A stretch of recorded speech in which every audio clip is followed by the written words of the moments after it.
குஜராத்தில் பூகம்பம் வந்தது. புதைக்க வேண்டியவனை போகிறான் எரிச்சான், எரிக்க வேண்டியவனை போகிறான் புதைச்சான். பூகம்பத்தில் மதம் இல்லையே, மதம் இருந்ததா? இந்த ஜாதியெல்லாம் பேசுகிறேன் ஐயா.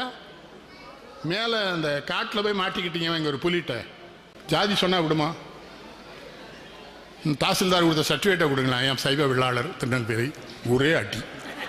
நான் என் ஜாதியை, அதுக்கு ஜாதி கிடையாது புலிக்கு, மாட்டுக்கு மனுஷ பேர் தானே வச்சுருக்கான்.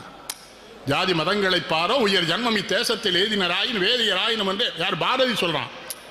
இந்தியாவில் பிறந்துட்டேன் வச்சுக்கடா, அப்புறம் எப்படா ஜாதி மதம்? இந்தியாவில் பிறந்தாலே இதுதான்டா உயர்ந்த ஜாதிங்கிறான். அவன் ஐயர், ஆனால் அவன் ஐயர் இல்லை, அதான் சங்கடம். அவன் ஐயராக பிறந்துட்டான், ஐயராக இருக்க மாட்டான்னா அவனுக்கு மேலே பார்ப்பானை ஐயர் என்ற காலமும் போச்சேன்னா, வெள்ளை பரங்கியை துறை என்ற காலமும் போச்சு, பிச்சை ஏற்பாரை அவன் உண்மை சொன்னான். அவன் தான் சொன்னான், நெல் வயலில் இறங்கி உளும் மாடுன்னா. அந்த மாட்டுட்ட ஒரு சிறப்பு என்ன தெரியுமா? விவசாயி முதல் நாள் நுகத்தடியை பூட்டி வயக்காட்டில் கொண்டு இறக்கி விட்டாங்க விடுறதுக்கு, மறுநாள் நுகத்தடி போட்டு வயக்காட்டு கிட்ட விட்டால் தானாகவே உழ போயிடும்.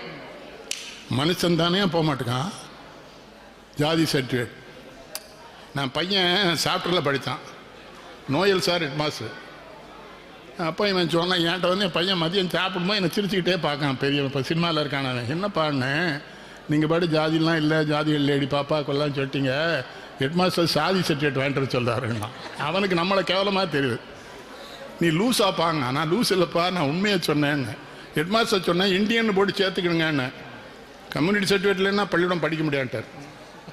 அப்போ சர்க்கார் தானே ஜாதி வழக்கு, வேண்டாம்னு சொன்னேன். இல்லையே, அதான் ராஜீவ்காந்தி பேசுமா நான் சொன்னேன். ராஜீவ்காந்தி என்கிட்ட கேட்டா, ஐ பிலாங் டு ஃபார்வர்ட் கம்யூனிட்டினார். நான் சொன்னேன் neither forward nor backward, we are in awkward position சொன்னேன்.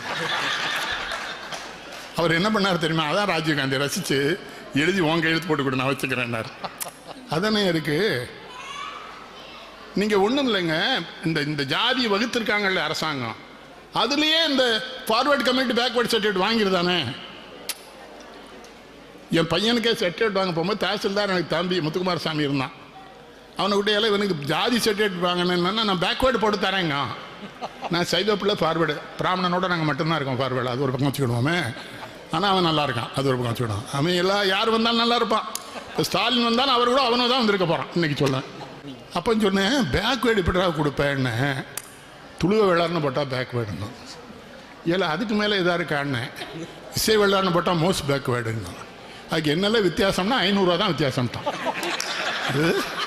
முதல்ல ஒரு 500, அப்புறம் ஒரு 500. விளங்குமா அந்த நாடு? பொங்கல் குணம் ஐயா, பொங்கலே சமத்துவமானது. அதில் என்ன சமத்துவ பொங்கல்? சூரியன் இல்லைன்னா உலகம் கிடையாது. சூரியனை இறைவன் படைத்தார், சூரியன் இல்லைன்னா உலகமே கிடையாது. அதனால தான் தமிழில் புராணத்தில் கொடுக்குறவன் யாரை சொன்னாங்க? கர்ணனை சொன்னாங்க. அவன் சூரியனுக்கு பிறந்தவன். சூரியன் தானே உலகத்தை எல்லா உயிர்களையும் வாழ வைக்கான். அப்போ அவனுக்கு பிறந்தவன் கொடுக்காம எப்படி இருப்பான்? சனி அவனுக்கு பிறந்தவன், அவன் கொடுப்பான். புரியுதா? அந்த சூரியன் இருக்கான்ல, அவனுக்கு விழா இது. சூரியனை முதல்ல வணங்குறவங்க உழவர்கள் தான். உங்கள்கிட்ட எல்லாம் கேட்குறேன், யாராவது இது எந்த ஜாதிக்கார உழுது விதைச்ச நெல்லுன்னு கேட்டு சாப்பிட்றீங்களா?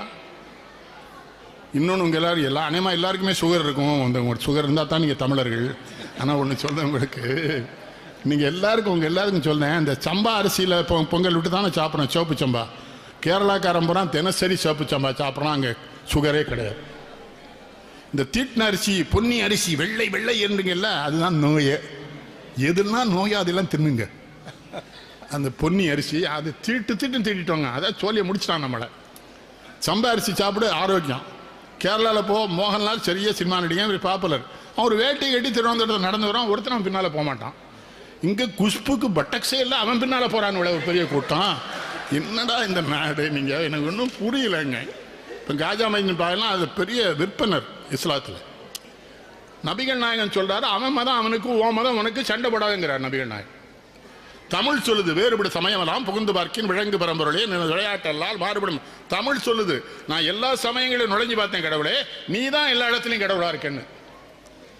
அவரவர் தமது அறிவறி வகவை, அவரவர் இறையவர் என்னடையவர்கள், அவரவர் இறையவர் குறைவிலர் இறையவர் அவர் நம்மாழ்வார் சொல்லார். அவனவனுக்குன்னு ஒரு சாமியை கடவுள் கொடுத்துருக்கான், அவன் சாமியை அவன் கும்பிட்றான், அதை ஏன்டா சண்டை போடுறாங்க. இப்போ கிராமத்துலேருந்து எங்கள் தேவர் ஒரு நாள் வந்தார். இந்த முனீஸ்வரனுக்கு பூஜை பண்ணுமேனார். எனக்கு முனீஸ்வரனா தெரியும், அம்மா இறந்து போயிட்டாங்க, அவனுக்கு தெரியாது என்ன பண்ணுறேன்னு. சரி ஒரு 500 ரூபா கொடுத்து விட்டான், போயிட்டார். சாயங்காலம் அங்கே போனால் ஒரு பனை மரத்தில் தான் சாமி இருக்குங்க. சரி, அவர் சொல்றாரு, அவருக்கு நம்பிக்கை, நான் என்ன சொல்ல முடியும்? ஒரு கோழியை கழுத்தை திருப்பி போட்டிருக்காரு, ஒரு சாராய பாட்டில் வச்சிருக்காரு, ஒரு சுருட்டு வச்சிருக்காரு, எல்லாம் முனி சாப்பிடுங்காரு. ஒன்றும் இல்லை, இவர் சாப்பிட போறாது, முனியை செட்டப்படுவார். ஒன்றும் கிடையாது, அது ஒன்றும் கிடையாதுங்க. நான் சாப்பிட்ற உணவை எனக்கு தந்த இறைவனே நம்ம நன்றி சொல்றோம்ல, அதை காட்டுறார் அவர். அவர்கிட்ட போய் கோபப்பட்டா, நம்ம கோயிலெல்லாம் சாமி ஆடுதான்ல, லேசா காதுக்குள்ள போய் போலீஸ் வருதுன்னு சொல்லு, சாமி நின்றும். கேட்டீங்களா? இங்கே எல்லா மதத்திலையும் ஏமாத்திரமே இருக்கான். ஒரு மதத்தான் சொல்ல, எல்லா மதத்தையும் தப்பு பண்றவன், தப்பா சொல்றவன். இப்போ மனதால் முடவர்களாக இருப்பவர்கள் நடப்பார்கள், இயேசுவை தெரிஞ்சா. மனதால் ஊமையாக இருப்பவர்கள் பேசுவார்கள். மனதால் குருடாக இருப்பவர்களுக்கு கண் தெரியும், பைபிளை படித்தா. அதை வேற மாதிரி சொல்கிறானே, அப்போ நான் ஐக்ரௌண்ட் ஆஸ்பத்திரி எடுக்கணுமா? தப்பு தானே அது. அது அது ஒருத்தன் அவங்க கோடிக்கணக்கில் சம்பாதிக்கிறான். புரியுதா? இப்போ அதுக்கு தான் ஹைகோர்ட் தீர்ப்பு சொல்லியிருக்கான். அந்த மந்திர தாயத்தை, அந்த தாயத்தெல்லாம் டிவியில் போட்டாங்க, அந்த விளம்பரத்தில் எல்லாம் சினிமாக்காரன் படித்து நடித்தானா அவனை பிடிச்சி உள்ளே போட்டுட்டான் கோர்ட்டு. நான் எல்லா கோயிலுக்கும் போவேன் ஏமாத்துக்கு. இப்போ SVBH மாநாட்டில் நான் பேசுனது வேற. என்னையா சொன்னேன்? அல்லாஹ் தாலா போய் தொழுங்க, அமைதியாக இருங்க, இந்த வேல்முருகன் என் தம்பி படையாச்சி இந்த பையில மாதிரி முரட்டுத்தனமாக எதுவும் பண்ணாங்க, துவா பண்ணுங்க, இது எங்க நாடு. அதை கட் பண்ணிட்டானே. அவங்கள தீவிரவாதின்னு சொன்னதுக்கு சொன்னேன், தீவிரவாதினா அவங்க 2 பேரும் இவங்க கொல்லலையான்னு கேட்டீங்க, போன்ட்டானே. ரொம்ப பிரியப்பட்ட போலீஸ்காரன் தான் என்னை கைது பண்ணுவான், அவன் விதி. நான் சொன்னேன், நீ வருத்தப்படாதப்பா, நான் காலையிலே வீட்டிலேருந்து என்னை கைது பண்ணுங்க, கைது பண்ணலை, ஏன்னா CM ஒன்றும் சொல்லலைன்னுங்கிறான். சிலப்போ நான் மதுரைக்கு போக வேண்டியிருக்கு, போங்கன்ட்டாங்க. அப்புறம் பெரம்பலூரில் துரத்தி பிடித்தாள். விடியக்காரன் கைது பண்ணுன்னு சொன்னால் எல்லா நாயும் என் வீட்டுக்குள்ள பங்களாக்குள்ள இருக்கா, ஒரு பையா கைது பண்ணல. அங்கே வந்து ஓடிட்டாருங்க நாய்கள். அது இந்த பத்திரிகைக்காரன ஊடகக்கார பேரோட மாதிரி நம்பவே கூடாதுயா. குஷ்பு கருத்தை தினசரி போடுதானுங்களே. குஷ்பு வந்து இந்தியா என்ன ஆகணும்னு சொல்லால, என்ன சாமி சொல்லிய? கம்பராமாயணத்தை சேக்கிழார் எழுதினாருங்க ஒருத்தன். இது எங்க? அது கம்பராமாயணம் இருக்கல, பிறந்த சேக்கிழார். என்ன பண்ண இவனுங்களை? தமிழ் தாயா வந்தால் ஒழிய ஒன்றும் நடக்காது, இவனோட ஒன்றும் பண்ண முடியாது. அவளே நேரில் வந்து சூலாயத்தை வச்சு அதான் மறுநாள் மாட்டுக்கு பொங்கல். அதுக்கு மாடு கேட்டதா?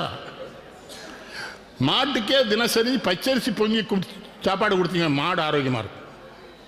உங்கள்கிட்டலாம் சொல்ல, இந்த வெள்ளை அரிசிலாம் கேரளாவுக்கு போனால் கேட்காம பார்த்தீங்களா, பாண்டி நாடான்னு கேட்பான் நம்ம ஆள் கேட்ட பார்த்தீங்களா. ஏன்னா அவன் அந்த பருவசி சோறு தான் சாப்பிடுவான் ஹோட்டலில், நமக்கு தான் அந்த வெள்ளை சோறை வைப்பான். கேரளாக்காரனுக்கு தெரியுது சர்க்கரை நோய் பூரா தமிழ்நாட்டில் இருக்குது, அவனுக்கு நம்ம அதை மேலேயும் ஏற்றி விடணுமே விட இறக்கக்கூடாதுன்னு அவங்களுக்கு வெள்ளை அரிசி வைக்கான். யாராவது யோசிச்சிங்களா? சிவப்பு அரிசினா அசிங்கன்னு நினைக்காதீங்க. இப்போ இங்கே ஆடின பிள்ளைகள் வந்து ஆடிச்சில்ல பொங்கலை பற்றி, அவ்வளோ பிள்ளையும் கருப்பாக இருந்தது, கருப்பாக இருக்க போய் தான் லட்சணமாக இருந்தது.